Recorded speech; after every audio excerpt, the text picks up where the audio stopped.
Hello, good morning అండి. దీన్ని agriculture harvester అంటారు. వరి కోత మిషన్.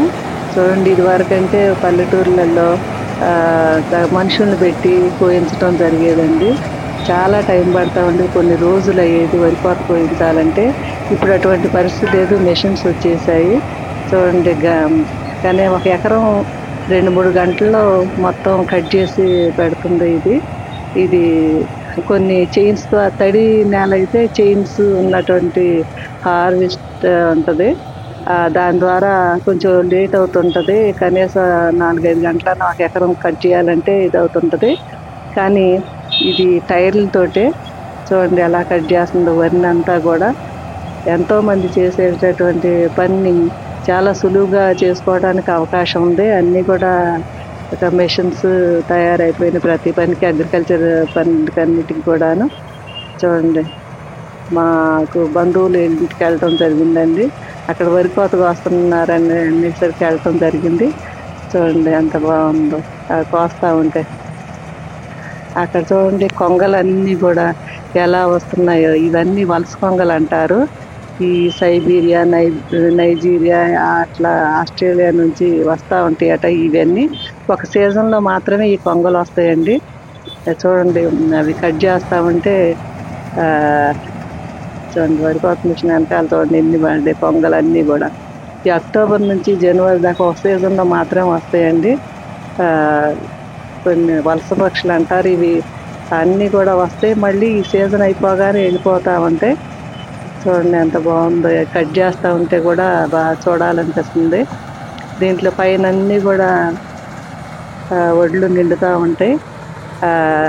అక్కడ వరిగడ్డ అంతా కూడా వదిలేసుకుంటూ కట్ చేసుకుంటూ వరి పంటనంతా కూడా పైన ట్యాంకులో నింపుతూ ఉంటుందండి. అదంతా కూడా చూడండి, అదంతా నింపేసి తర్వాత ట్రాక్టర్లో పోయటం జరుగుతుంది.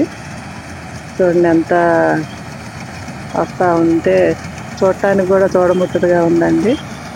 చూడండి, ఈజీ అయిపోయింది కటింగ్ కూడా. కాకపోతే కూలివారి పని కూడా దొరకటం కష్టమైపోయింది ఈ మిషన్స్ రావటం మూలాన.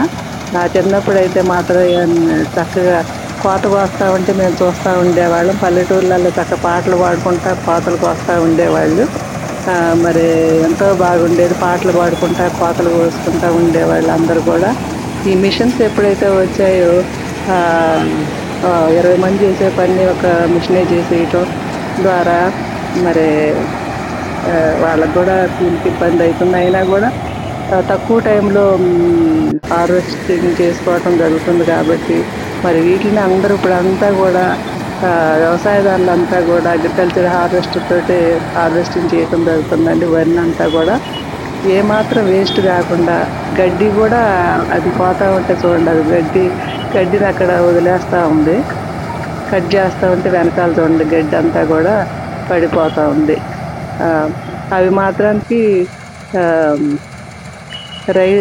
వడ్లన్నీ కూడా పైన ఉన్నటువంటి దాంట్లో నింపుతూ ఉంటుందండి.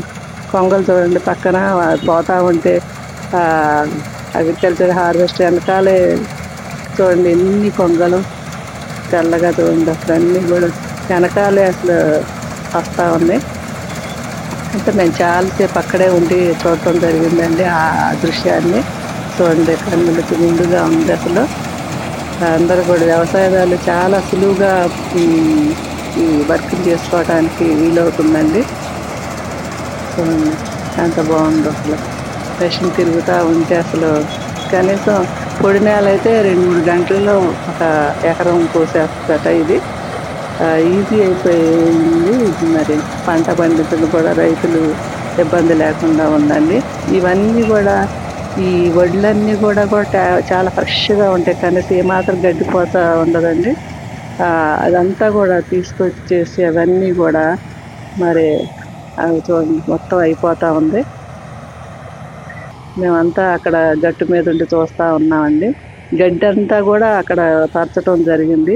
అది నింపేసేసి మొత్తం కూడా నింపుకొని ఈ ట్రాక్టర్లో మొత్తం నింపేయటం జరుగుతుందండి. చూడండి, వడ్లు కూడా ఎంత ఫ్రెష్గా ఉన్నాయి అంటే అది చూడండి.